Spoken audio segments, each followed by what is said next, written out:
नमस्ते. आज मी हिरव्या मुगाचे लाडू बनवते. ते मी पाऊण कप जवळजवळ हिरवे मूग घेतले. तुम्हाला जर काळे मूग भेटले तर काळे मुगाचे सुद्धा करू शकता तुम्ही, पण माझ्याकडे काळे मूग नाही आहेत. ते माझ्या माहेरी जायला पाहिजे मग काळे मूग आणायला.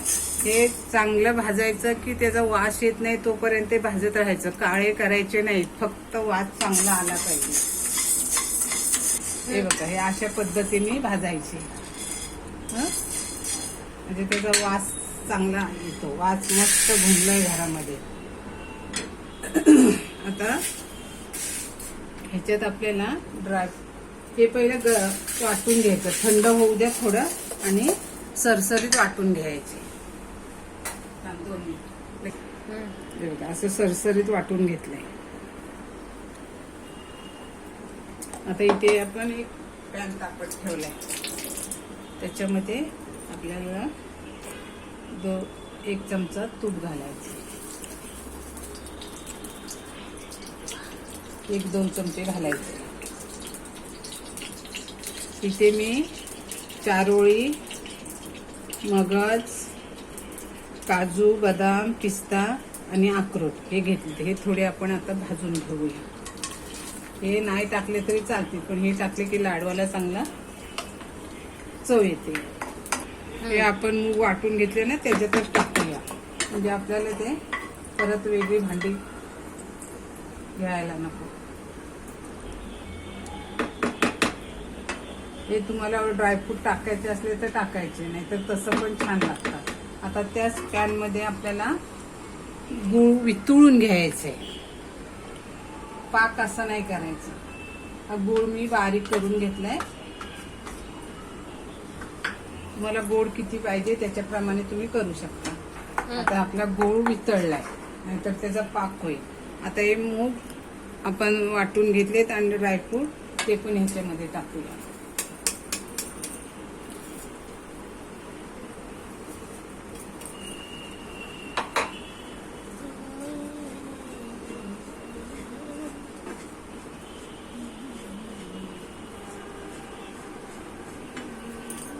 अजून 1 चमचा ह्याला तूप घालूया.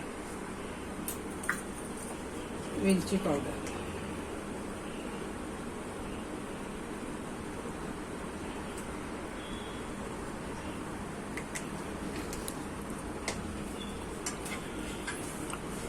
कुठच्याही लाडवाला ड्रायफ्रूट वगैरे असले ना की जरा चवीला छान लागतात.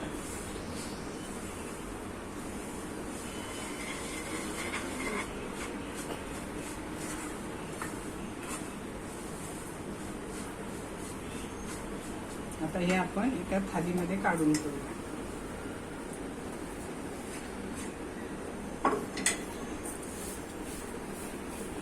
आता थोडं याला थंड करून घेऊया, नाही तर आपला हात भाजेल.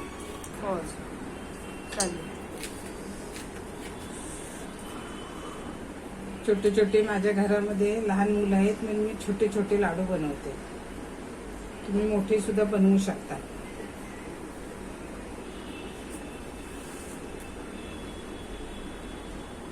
हे बघा, लागतात पण छान आणि टिकतात पण बरेच दिवस. हे हिरव्या मुगाचे लाडू. व्हिडिओ आवडला तर शेअर करा, लाईक करा आणि सबस्क्राईब.